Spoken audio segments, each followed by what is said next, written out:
Welcome to Elisha's Space, where we talk with Grace Simmons.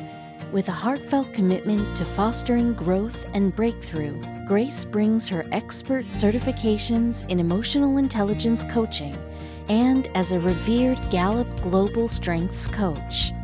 In today's episode, we delve into the shadowy corners of imposter syndrome, that persistent voice that whispers doubts and fuels insecurities. Together, with open hearts and minds, we'll explore ways to silence that voice and, in its place, sow seeds of self-belief and trust. Thank you, audience, for joining us for a fantastic and wonderful episode of Elisha's Space. Today, I have the distinct pleasure of having Grace Simmons join us today. She is a Christian life coach and founder of the Amethyst Palaver Hut LLC. In this organization, she helps women build confidence and advocate for themselves within the workplace. Today, we are going to be talking about imposter syndrome. So, Grace, I'd like to thank you for joining us today. It is a pleasure to have you on the show. Thank you so much for having me, Elisha. I appreciate it. So within that topic of imposter syndrome, especially working with individuals who have different ranges of anxiety and depression, also trauma, imposter syndrome seems to be a common thread.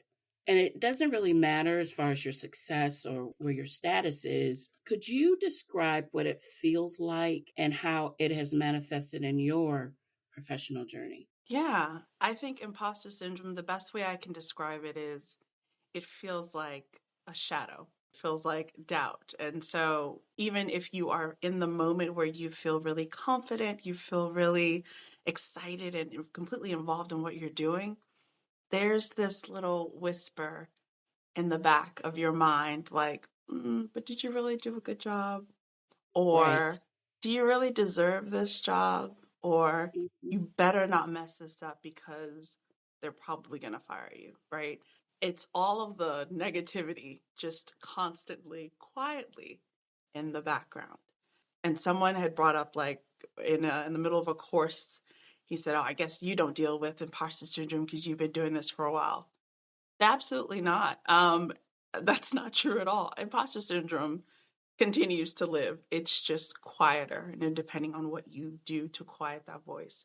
But unfortunately, that's what it is. Sometimes it can become a very heavy cloak of doubt and second guessing yourself and not believing that you're actually worth whatever it is, whether it's the job, the role, promotion, the day, whatever it is a continuous just attachment and shadow of doubt.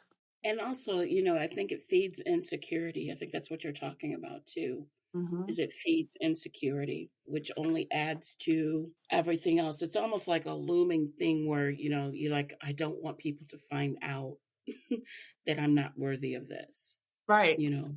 Right. And where does that even come from? Like, why would you assume that you're not Right. worthy of whatever it is, right? Right. So in addition to what someone may or may not have said, now you're adding on these internal thoughts and you're adding on this weight of insecurity that you don't think you belong where you are. So what would you say could be some strategies or suggestions to help someone untangle from those unhealthy beliefs? The first thing is to call it what it is.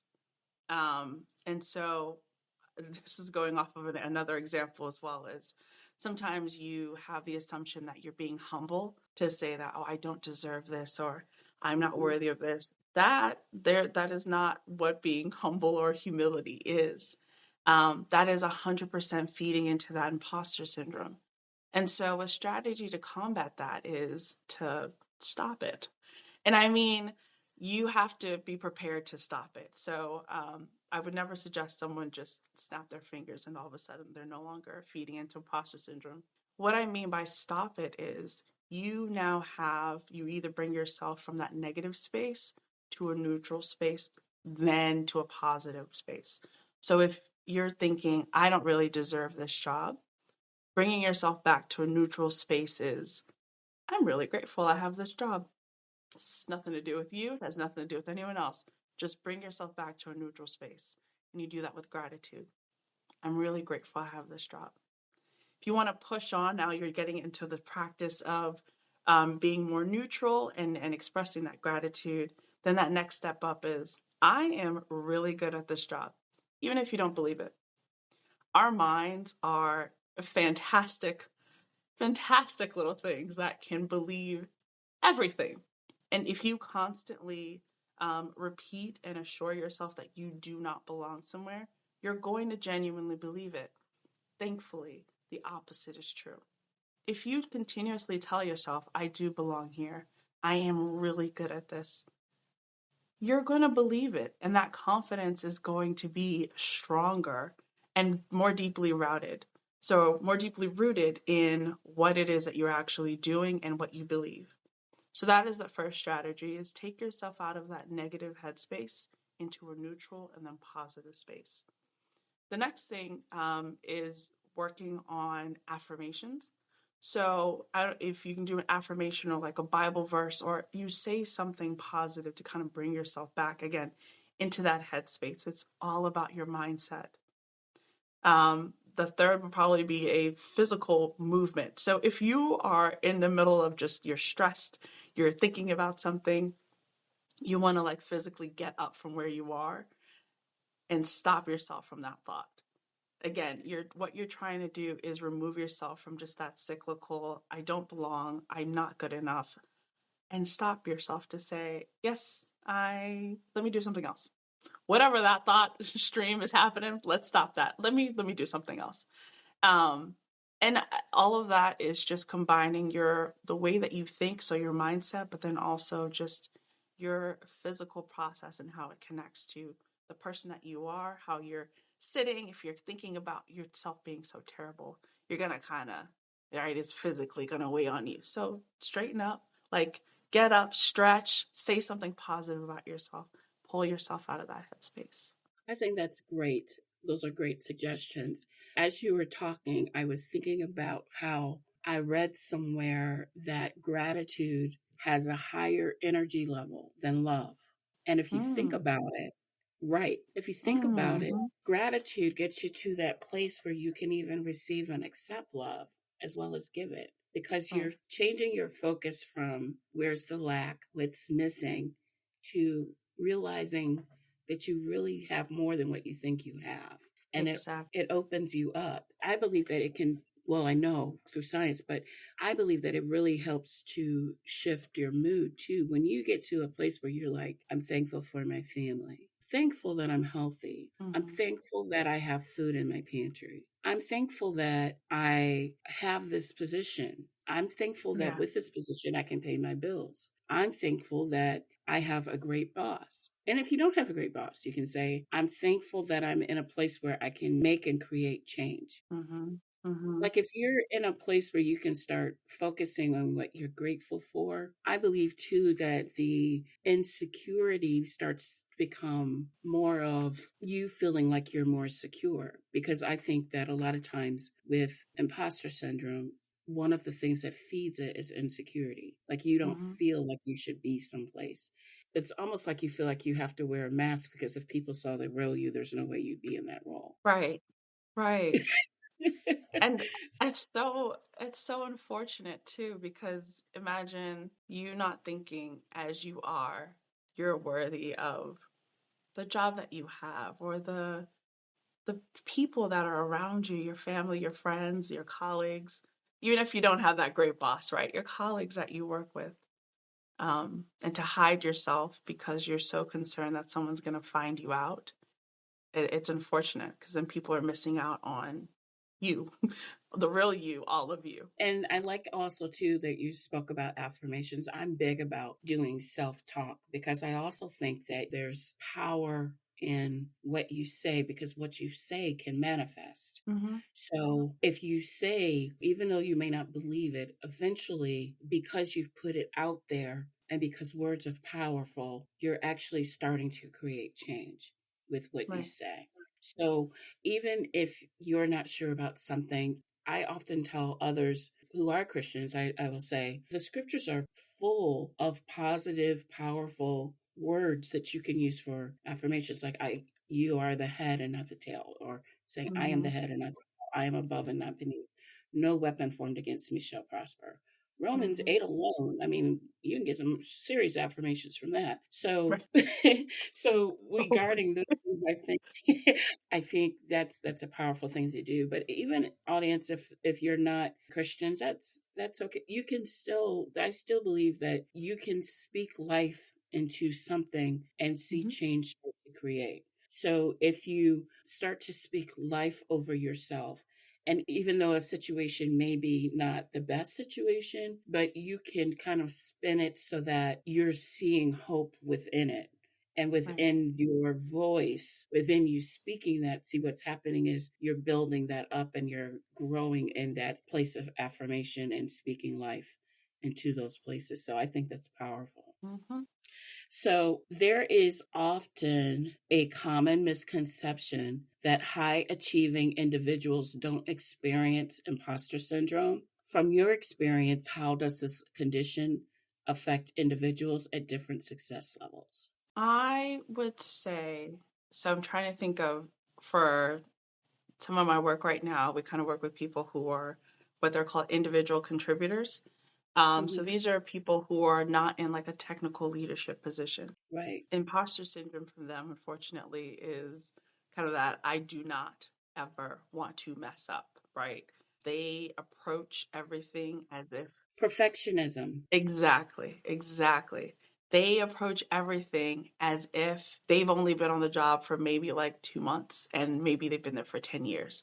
But that fear and that need for everything to be perfect is still there. And when you dig deep and you ask those questions, it ends up being, well, I'm not sure, or that doubt and that imposter syndrome is still there.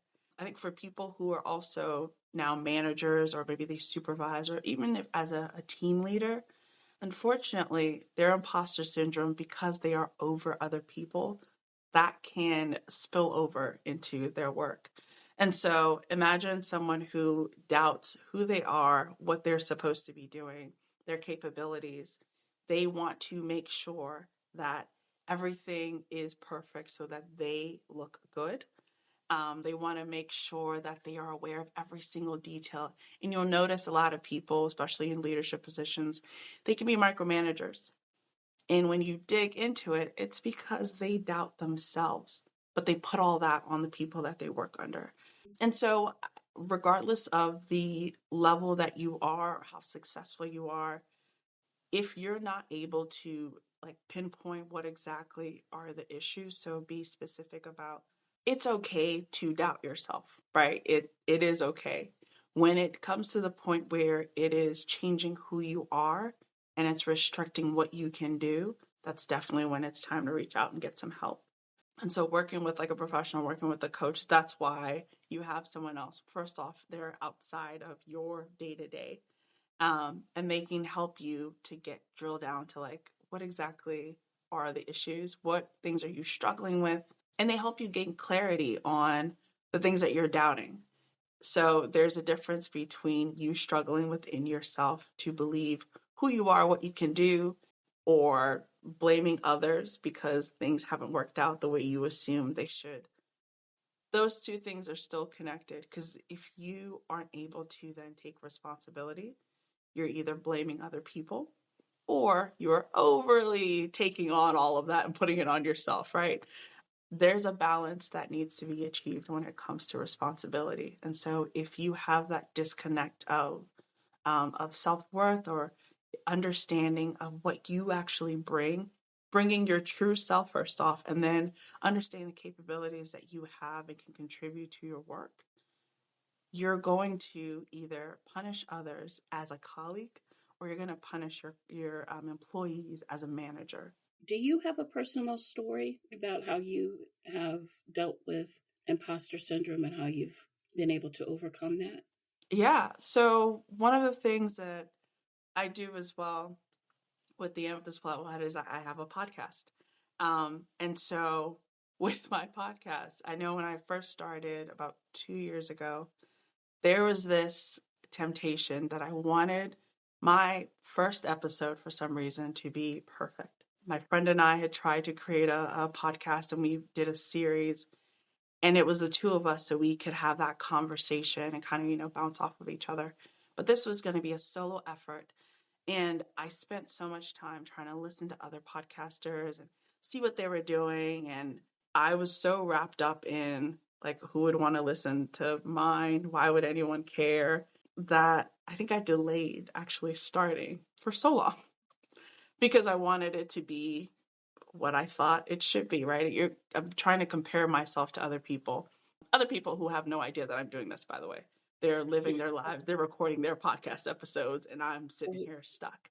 So what helped me to get over that was, one, I set a time, like I set a deadline to publish my episode. Like I said out loud, by the way, my first episode is going to be published, which ensued immediate panic for me. But I needed that because it kind of snapped me out of that. What if it goes terribly? What are all these terrible? It didn't matter. I just needed to record it. And then I found that to be kind of a fun process. So I'm recording, I can do my edits, I can whatever. All the things that I was really concerned about were mental, right? They were scenarios that I had made up in my mind. And by the time I got to actually publishing that episode, it wasn't a problem. Now, I'm not saying everything's perfect, but I think there's a difference between when you're really concerned about whether or not something is going to end up well, or whether you're doubting yourself, or can I do this? Can I not? Whatever. Half of that is all in your mind.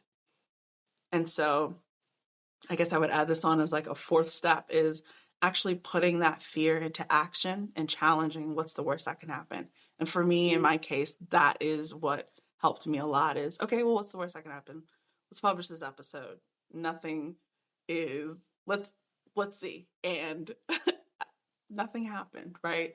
My laptop didn't catch on fire. No one sent me a scathing email. I just published my episode. It was probably like 5 minutes long. But I did it. And so 2 years later now, there's still things that I'm learning, but I can only imagine if I hadn't taken that first step, I'd still be waiting 2 years from now on it to be perfect. So imposter syndrome shows up even in things that you like and enjoy. That fear of, this is a little part of me that I am inviting other people to see. What are they going to think? What are they going to say? It happens. Even if you're talking to your friends. I agree. I remember when I started my podcast, I'm smiling at you because I remember I think it was my first podcast. I had my mom on with me, and my mom, it wasn't Elisha Space. I think it was called something else. And I was on Blog Talk Radio, and my mom, I love you, Mom. She was talking through her computer and she was talking through her phone. And she had the phone right by the speaker. So there was a lot of frequency. I still put it out there because I was like, you know what? It's not the best quality, but if I don't start, I will not start. And that was part of the reason why, because I also was dealing with imposter syndrome too over that. Yeah. But I was like, if I don't start, and if I start and I trip, it's okay. I'll just get back up. That's how I thought, really. Yeah. And what I found too, especially as you go into leadership roles and things of that nature, that a lot of time leaders will give you grace anyway because they know that you're going to trip and fall. I think the bravest thing you can do is start. Just do it. Yeah. That's the bravest thing you can do. So I 100% agree. And I thank you for sharing your story about that. So with imposter syndrome, part of imposter syndrome, it kind of like tells you that your accomplishments are not your accomplishment. It's like thing looming over you. Yeah. How have you learned to own your accomplishments, Grace? And what advice would you give to the listeners to do the same? This question genuinely makes me excited because this is one of my favorite things to tell people. I created something called an I Love Me book. Oh, I love that. I actually learned this from the military. So, backstory, when we would do our evaluations at the end of the year, my commander would say, okay, what have you done? And I'm like, are you kidding me? Like, you gave me half of my assignments. I don't know. I'd make like a really light list of things that I did. And he was like, Grace, listen, no one is going to care about your career the way that you do. You should. So every time you do something, you need to keep track of it. And that was a practice that I did. So at the end of the year, I had a good list with descriptions and intentions and results. Okay, I was ready. But that's something that I've started to use just like as a practice with my development. So for those of us who we try to journal, maybe we're not that great at it. I always suggest doing an I Love Me book because it's sort of a nice theme. It's a quick celebration when you've done something. When we limit our job to just what's on our description, right? The black and white on the paper, you miss out on all the different things that you bring to your work. So creating an I Love Me book, you just take a page, date it, and then just talk about what you've done. Talk about the conversation that you had. Talk about how you helped your colleague with this. Talk about a project that you accomplished. And all of these little details are great. And that's part one, is to actually create it. The second part is you go back and read it. Just like you would those scriptures, the affirmations, go back into that I Love Me book and remind yourself of the good and wonderful things that you have been able to do. So when you're having those moments of doubt, or you're feeling down, or maybe you had a rough day at work, I always encourage people to go into their I Love Me book and read through. Remember the time that you had a similar situation and how you came through it. Remember the time you were really stuck on a project, you thought you weren't able to figure it out, and maybe someone gave you advice and it kind of like pushed you through. You have to be able to go back to your history, what you've done, and give yourself that reassurance. So that's one of my favorite things is I think people should document what they've done. It doesn't maybe have to be a book. You can create like little post-it notes. You can create little strips of paper, put them in a mason jar. Whatever it is that works for you, put it on your phone, but make sure you're keeping track of the things that you do. When you hear someone compliment you, oh my gosh, I really appreciated your help on whatever it was, write that down, save it. You're not going to remember. Save it. Because when you need that information, you need that boost, then it'll be there for you. If I can add to that, I love that idea, actually. I believe that we are more than what we do. So in the I Love You book, add the tenacity. I was courageous today. Mm-hmm. Like, go a little bit deeper, audience, and see what it took for you to do that and write that down too. I was fearless. I was hopeful. So that way, when you go back and read it, you'll be reminded that your identity, and that's part of imposter syndrome too, because a lot of times imposter syndrome attracts your worth to what you do. And you're more than what you do. And you're more than your role. By role, I mean you are more than a parent. You are more than a sister. You are more than a mother. You're more than these things. Down to your deepest core, you are enough. And so when you put that down and you specify what it took, what was the grit that got you to do what you did today, and then you go back and read it, I think that helps silence that little voice for imposter syndrome too. I like that addition. You do? Okay. You Yeah, can still. it kind of makes you feel like a character, honestly, in a story. Like, I was fearless, I was courageous. I like that. Yeah, I do that a lot with kids too, where, they'll tell me something they did. And I was like, that's great. So what did it take for you to do that?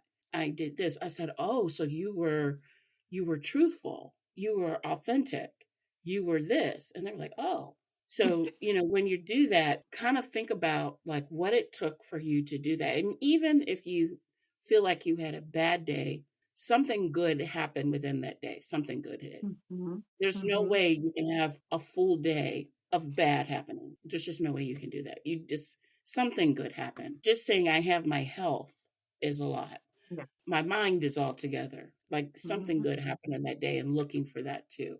So I know I added a lot to that, but that's what I No, would but suggest. it's true. It's true. It Yeah. kind of substantiates what you're writing. So yeah. Yes, yes. And I really like to go back and read it too. That reminder that we are Mhm. more than what we do. And I'm so thankful for that, that I am more than my own accomplishments, because we all fail at something. Live long enough and you're going to fail at something. So I'm so glad that I am more than that, that does not define me. And audience, that does Mhm. not define you. And if you need somebody to tell you that, just listen to Elisha Space, because I'll tell you. And listen to Grace's podcast too. She'll tell you too. Indeed. Indeed. Always. Always. All right. So, a lot of times, imposter syndrome also impacts our willingness to get out of our comfort zones, right? Because it's Mhm. like, oh, well, you can't do that. Or what do you mean you haven't done that before? Or, oh, they're going to really know that you're really like not cut out for this. How can we challenge it when we're presented with new opportunities? How can we challenge that? I kind of feel like we brought that up, but maybe we can embellish on it more a little bit. Yeah, I think let's first agree on the idea that the fear doesn't go away. Like, Right. fear going away is not a requirement to do something. You can do things. You've heard the phrase like "do it scared." And Mhm. truly, whether it means going outside, applying for a new job, accepting a new job, meeting a new friend. There are so many different ways that we can get to know who we truly are.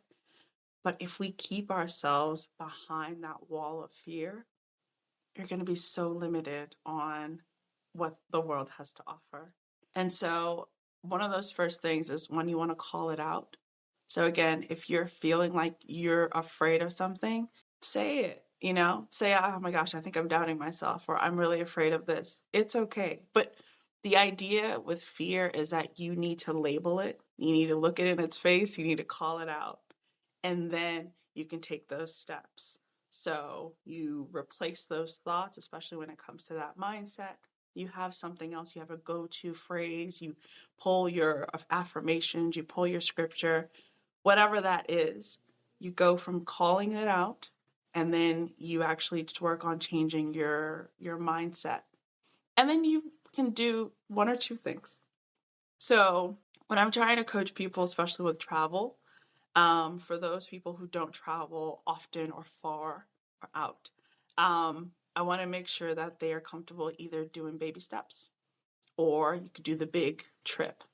So, baby steps in this situation is for someone who doesn't travel often, I always encourage them to do weekend trips.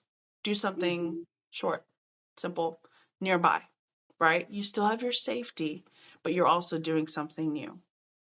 The same thing is if you're at work and you want to do something new, you want to participate in like a project, or maybe you're looking at a team leader position.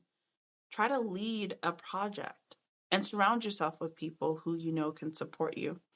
The idea there is that you're challenging that initial fear, which is, I have no idea what I'm doing and I'm going to mess this up absolutely terribly, Mhm. which may or may not be true. Maybe you'll mess up, maybe you won't. But the idea is, if you let your fear stop you, you're not going to do anything at all. It's the same thing we're talking about with the podcast. So when it comes to that work, you want to take those few steps, lead the project, find people who can support you, who you can ask questions. The other thing about calling it out and changing your mindset is you do constantly need to challenge that imposter syndrome. And it comes in waves and steps. So if you feel yourself like, you know what, I was really confident about taking on this project and now I'm questioning these steps, it's still imposter syndrome. It hangs out, trust me. So that's why you want to surround yourself with people who you can either have like as a mentor, as a coach, but people who can support you. But then you also want to be aware of the different stages that you're in. So if you're leading a project and let's say things are happening, people are trying to ask you questions, your initial plan is, oh my goodness, or your initial thought is, oh my goodness, I probably messed this up already. That's a mindset thing. So the first thing there is just to ask questions. What exactly is going on? How far off of my plan am I? Like, actually get into the details, challenge that imposter syndrome. If you believe that you've completely messed it up, You can physically do this, so create a list to say, okay, well, what all has gone wrong? And then you compare, well, what exactly has gone right? Usually, like I said, the things that we imagine are terrible and are very negative, they're mainly mental. They're scenarios that we've cooked up in our head, and that is the lie and the falsehood that we're going with versus what's actually true and what's real. Most of the time, mistakes can be fixed or adjusted. And so, in either of those instances, getting information and challenging whatever fear you have is your best weapon against imposter syndrome. Whatever it is that you're concerned about, you're scared about, you need to call it out, figure out what it is exactly, change your mindset, and then approach it with those questions and challenge it. What am I afraid of and why? I would also add that fear, if we're going to name it, would be fear of being exposed. And so a lot of times that exposure is tied to cognitive dissonance of some sort. Doing the space of being in a place of gratitude, doing the affirmations, and moving forward despite it. If you think about it, audience, if you find that you're in that place of imposter syndrome, it's because you're already doing things scared, honestly. Because how did you get there with far as applying for that promotion and you got the promotion? Or how did you get there in purchasing your home and you got your home? It's in a place of moving in fearlessness. And I know sometimes that fear of exposure can be paralyzing, but exactly what are you afraid is going to be exposed? And if it's your past, because a lot of times you think about your past and you're like, well, I did this, or I am this, or I came from this, my family came from this, and I'm at this place. I just don't deserve to be here. Do you really not deserve to be there? Like, really? Like, didn't you bust your tail to get where you got? So it's kind of like, what is that thing that is trying to keep you back? Maybe perhaps you are in your authentic place and there's nothing to be exposed. Maybe, as it makes sense, that you could tell your story and it would encourage other people to want to go after things that you've done, that you're doing if they hear your story. Maybe what is being exposed is you being fearless and you moving forward despite everything that you had to face, despite everything that came against you, despite the negative things that you were told when you were growing up. And look, you're still here. You are in this position. You are in this place. So I think that fear of being exposed, if we name it, is a big part of what is paralyzing about imposter syndrome. Don't you think so, Grace? Yeah, and it kind of connects also to like that piece of, and we're talking about, I'm going back to the podcast hosting, that first episode, where it's like, this is something that means a lot to me. I treasure this, I value this, and I know how important it is. But what if someone doesn't think it's as important? If you're in a role and you are now given a task of leadership, maybe that one person recognized me, but what if everyone else doesn't? There's always that, like, just that slight misstep of owning who you are. All of you, all of you, not the little piece that you've convinced people that you like what you could bring, or like you mentioned, that mask that people wear. You want to make sure that you are able to share all of you, even the sacred pieces that you keep to yourself, and be vulnerable. That vulnerability is a really hard piece to let out, especially in the workplace. I think we try really hard to keep certain things so distant and separate and protected. And we're battling against what we think others think of us versus who we truly are. And if you really dug deep, what we think people think of us really may not be what they think about us at all. Yeah. No. It goes into that distorted lens of our own insecurity and our own self-doubt of what we think people might want to see. How we feel like things have to be perfect. And things don't have to be perfect in order for us to succeed. You just have to do your very best within the area that you're doing your very best in. And then it shines throughout as you're doing Mhm. it as well. Social media, I believe, has played a prevalent role when it comes to intensifying imposter syndrome. Can you tell me a little bit about that? What do you think about that in general? I agree. People have maybe heard the phrase comparison is the thief of joy. Yeah. On social media, you have a nonstop river of peeking, right? Yes. Because you're not actually with these people, peeking into other people's lives that have been staged, tailored, created, filtered, blended, blurred, whatever, to convince you that the life that they're living is wonderful, amazing, it's excellent, and don't you wish you had this as well? And Right. unfortunately, a lot of us take that to heart. And so maybe we're casually looking at something, right? It's not even that big of a deal. But in the back of our minds, oh man, I kind of wish I could do that. Or I kind of wish I looked like that. I wish I was able to be that bold. Or I wish I had that voice. And there's so much energy into comparing what you aren't. And we talked about gratitude, right? Not recognizing what you actually have, but you're so focused on what you think you don't have, what other people are selling to you that they have, or that they've done so perfectly, that you miss out on who you are. And so that, I think, becomes a huge blinder for being able to tap into that gratitude and being able to tap into who you are. If you're completely focused on whatever your feed says, whomever the algorithm has decided to send you today, you're completely out of touch with what's real. And so I think taking breaks, like social media breaks, you don't have to announce it. Just take your time. And it could be like an hour or two, right? Purposefully take at least 2 hours just where you are present. You are actually paying attention. You can feel your feet on the ground. Like, be where you are so that you're not so distracted and overwhelmed by someone else's life through your phone. And again, it's a snippet of their life that you forget about your own. Because what happens then is you're comparing this huge assumption of perfection to the person that you are. And there's a huge gap between what you think that person is and, probably who they actually are. But the main part is you're completely disconnected from who you are internally. I don't believe social media is reliable facts. I see it as branding, really. Mhm. That's how I see it. Like, I see it as people give you snippets of what they want you to see. And that's it. That's all it is. It's a picture. It's a digital picture. That's how I see it. And even Mhm. the threads, like in the comments, I don't necessarily believe that not everything people put out there is what they authentically believe. I think it's just something they're putting out there to purport a message that they want to present. Mhm.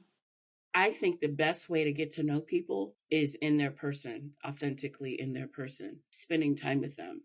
And what I've found, audience, is it's just a snapshot. I take a lot of stuff that I see on social media with a grain of salt because it's Mhm. that person giving a brand or a message that more than likely has some truth, but it's not an authentic truth. So that's how I see it. I think that helps a lot of people when you're trying to live life authentically, just recognizing that, it has its place, but it's not the place. Even though things look a certain type of way, does not mean it is a certain type of way. Exactly. So that's just my take on that as well. Mhm. You had spoken about mentorship and how that helps to combat the lives of imposter syndrome. I know that we're about at our time, but could you share a little bit more about how important that is for imposter syndrome? Yeah. When you're trying to work through a scenario, especially if the scenario is in your mind, it's helpful to be able to have a mentor, someone on the outside that helps you to be more objective. And so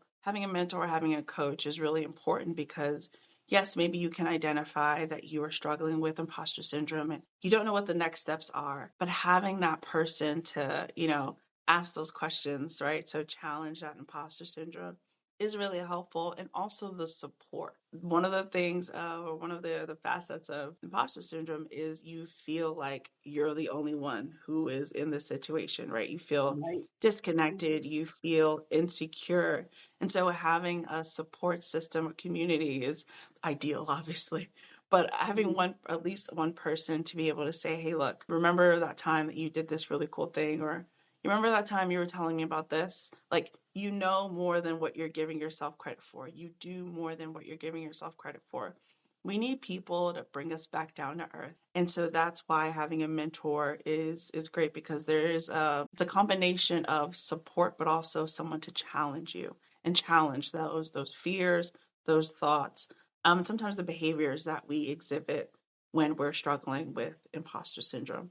So having a mentor is just someone to shake you up when you need and just remind you of who you are, what you're supposed to be doing, support, and a friend and accountability partner. I also think it's good to hear their stories too. You know, like Mm, when they talk about their stories of how they came up, because it helps you realize that you are not the only one that is going through this. And a lot of times, most times, I'll say it that way, things are easier when you come in. So to hear how someone had to, in their own way, tear down some stereotypes or change some negative thinkings or what they had to do, that's like empowering to me. So mhm. I think that's good as well. It was such a pleasure to have you on the show today, Grace. Thank you so much. I wanted to ask you, do you have anything coming up, any projects coming up, or anything of that nature? First off, thank you again for having me. I will quickly mention the podcast is called The Random and Wonderful, and I talk to people about their travel stories, and the main part is just sharing how travel has impacted a person's development. For my business, one of the things that I'm trying to work on, or one of the things that's coming up next year, is I'm hosting wellness retreats. And so there are three options, I guess, as far as like locations. But the idea there is actually to work with women who are dealing with self doubt and imposter syndrome. Remember when I said it's important to move around? We're really moving. So I want you to get on a plane and just take some time away. And the idea there is you're blending coaching with an experience. I believe travel for me has been one of the best confidence builders, because you are put in different situations where you got to make it work. And then you can also just test and see what you can do. And so that's what these retreats are. They're an opportunity to have one-on-one discussions before the retreat, just to get down on what your goals are. And then while you're there, you're going to be with other women who are having similar situations. And same thing we talked about, being able to share those stories and understand that you're not the only one. However, the intention is to leave with an actionable plan so that you can face those issues head on. Thank you so much. Now, audience, of course, her website and all of this other information will be in the show notes. If you are a member of Elisha Space Podcast Club, then I will also plan to do a live with Grace. She doesn't know this yet, but it's coming. And you guys can talk with her more about the wellness retreats and things of that nature. So I just want to thank you. Now, one more question. I know I'm full of them, but one more question. If there's one thing that you really want the audience to get today, what do you want them to get? Be intentional about protecting your peace. Mm, Whether that means you set a timer for how long you are just powering down, or, if you're going on a vacation or something like that, you want to take a day to actually recuperate. You should be intentional about your peace. It shouldn't be a second hand, because it's always going to be put on the back burner, especially for people who lead with their heart. You will be doing so much for other people, and you don't take the time to take care of yourself. So yeah, protect your peace and make sure you are ready to go for the next adventure. I love that. I love that. So, audience, I want to thank you for joining Grace and I today as we talk about the topic of imposter syndrome. My hope is that you heard something that helped you, even if it was just a snapshot, a tidbit, a sliver, a piece of something, and that you took something with you that you can try to help you feel more empowered. And as you go forward within your healing, that's really how change comes. It's a marathon, it's not a sprint, and it's the little changes that become impactful in the end. So thank you for joining us today at Elisha Space. And as you go forward, continue to heal. Thanks for listening. We hope you'll subscribe so we can continue the conversation. Now go forward in your healing journey.